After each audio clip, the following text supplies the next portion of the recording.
In this video, I'll be showing you how to mix colors for landscapes, seascapes, portraits, and still life. The paintings which you're seeing here were painted using the same paints by me. Now you'd have noticed that these four paintings have different values. Alright, let's get started and let's jump right into the video. Alright, let's mix some sky color. For that, we'll take in some white and some blue, proportionately more white than the blue. And look at that, I'm using a palette knife, so it's easier to blend the color on this surface. And look at that, we get a soft blue sky. Very simple, within few seconds. It's amazing, we get that soft blue sky. And now, as you can see, I've added some red to this pile of paint. And let's take some white and some yellow ochre, about equal parts, and mix that together. Add in some more white, and look at that, you can add in some lemon yellow as well, and it works. Gives you a beautiful evening sky color. So there you go, you have a morning sky and an evening sky.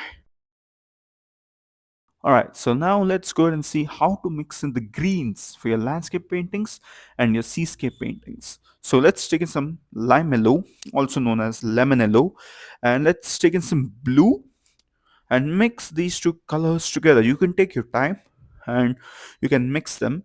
So when you mix them, you might notice that this is not earthy green. So this is a seascape green. You'll know that when I add in some white. So as soon as I add in some white, look at that. You can easily make out that is not the green which you'll use for your trees. Even in the background, this is a seascape green. Of course, this is also known as emerald green. And in some lime yellow, and look at that, it gets warmer. Eye of the wave will not be the same in the morning and in the evening. So the seascape in the morning will not be the same color in the evening. So you can just vary the yellow and you can kind of make it warmer in the evening, and you can sort of cool it down by adding in some more blue with that lemon yellow and take it towards the bluish side for the morning seascapes. And now look at this. This is something interesting I wanted to show you.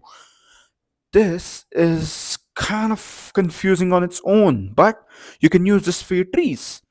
Dry leaves, and this is super valuable for mid-ground trees as you're seeing here. And here's another interesting tip. Take in some lemon yellow and take in some red, a vibrant red. If you're using all paints, you can use permanent red or naphtha red. And look at that, when you mix lemon yellow with the red color, you get a very vibrant orange. Now this orange, you can use it in your portrait paintings, and you can also use this color, but of course not on its own. You can use this in portrait in the sense you can add in some more white, or you can add in some more brown or red. Now let's take in some yellow ochre, and let's take in some red, and let's see what we get. Some more red, about equal parts. So when I mix red and yellow ochre, look at that, that gives you a beautiful orange color. It's dull orange color, it's not as vibrant as the one you're seeing on the left. Definitely it's super valuable if you don't have brown or you want something to be unique in your painting, you don't want it to look flat, you can make these variations.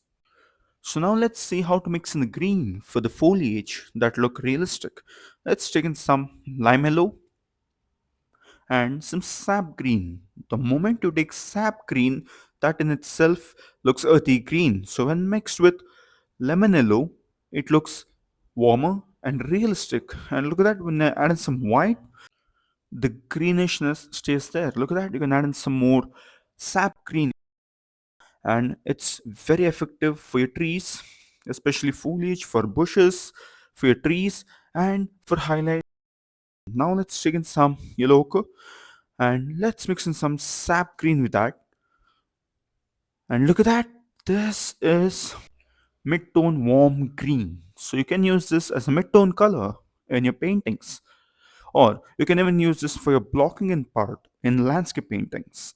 So look at that, you can add in some more green, sap green, and you see the difference. Let's add in some more white, and look at that, this gives you the warmth. Look at that, you can push it as flat as you can on your palette and you get that color.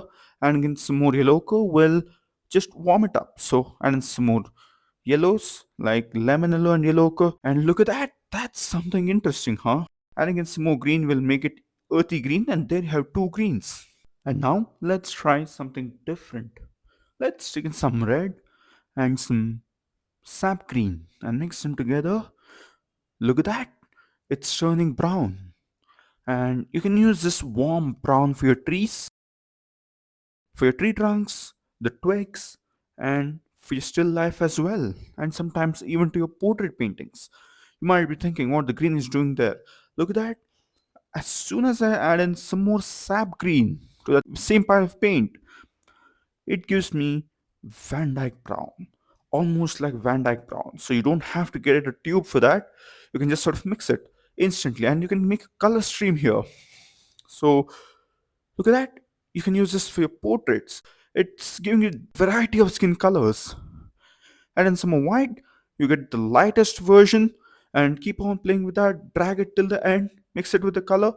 You'll get zillions of colors in between for your portrait paintings. This is specifically for portrait paintings.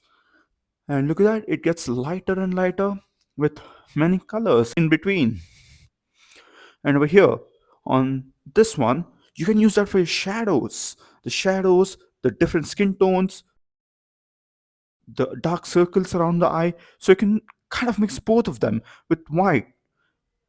And they mix well and they give you many colors which are not premeditated but still give you a lot of value and a lot of effect to your portrait paintings. And this is some things which I've done in my experience and it's worked well for me. It should work for you as well, and invariably it should, because this is a unique technique for portrait paintings. All right, now let's go ahead and mix in some blue and some red, about equal parts, as you can see. Let's mix them together. Now this blue is kind of unique. Usually, as you'd be knowing, when we mix blue and red we get purple or violet depending upon the color. Now let's mix this blue here. Now for you it might be looking like a brown color. Let's add in some white and see what we get. It's more of blue this time, and let's have that pile here and mix in with white. So let's mix that. Look at that. It's almost a very light grayish purple. I can see a bit of purple in that. Hope you can see that too on the screen. And let's sort of add in some more red. That gives a purplish brown color. You can use that for creating rust in your barns, old barns, and add in some more blue to that to cool it down. You can add in some more red for warmth and blue to cool it down. Depends on the context of the painting. Let's sort of mix that together and look at that. You can add in some more white for clarity. And look at that, that gives us a beautiful little purple, and take it towards the bluish side or the reddish side. That's totally left up to you. Depends on the reference picture what you're using, or depends on your mood. So adding more white will lighten that color and it'll give you a lot of clarity as to how to proceed further in the painting. This you can use it for flowers. Look at that, I'm able to create another stream. Look at that, color stream is very beautiful here. You create zillions of colors, you have a lot of options here to work with, and it's effective. And you don't get your paintings too flat, and you don't have to mix your colors each and every time. Look at that, it's super valuable effect. You should try this and let me know in the comments section how it is.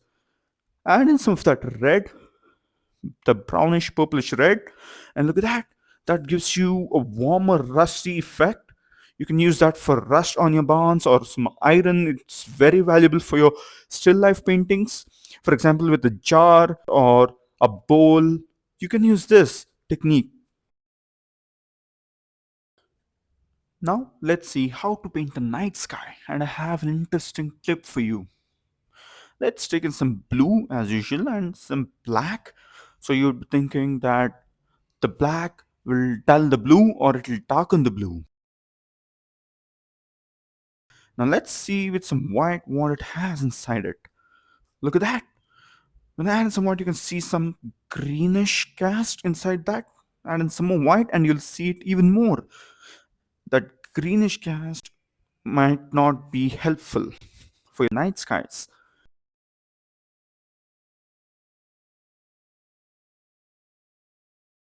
Let's throw in some red.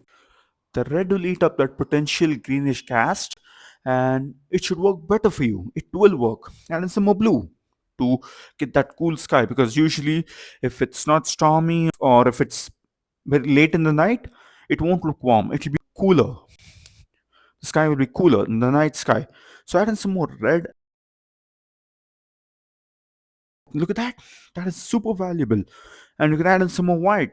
I'm adding white so that you know what it is. You did not add so much of white in your paintings. Another important tip is, let's say you paint two paintings with night skies. What I've observed when I was painting this was that when I painted two paintings with night skies, both the skies look the same. People could easily tell that these two paintings are made from Yash just by looking at the sky. So the best way is to create a color stream, and that's going to help you have variety of shades of the same color, and you can create stream by using two or more colors. Thank you.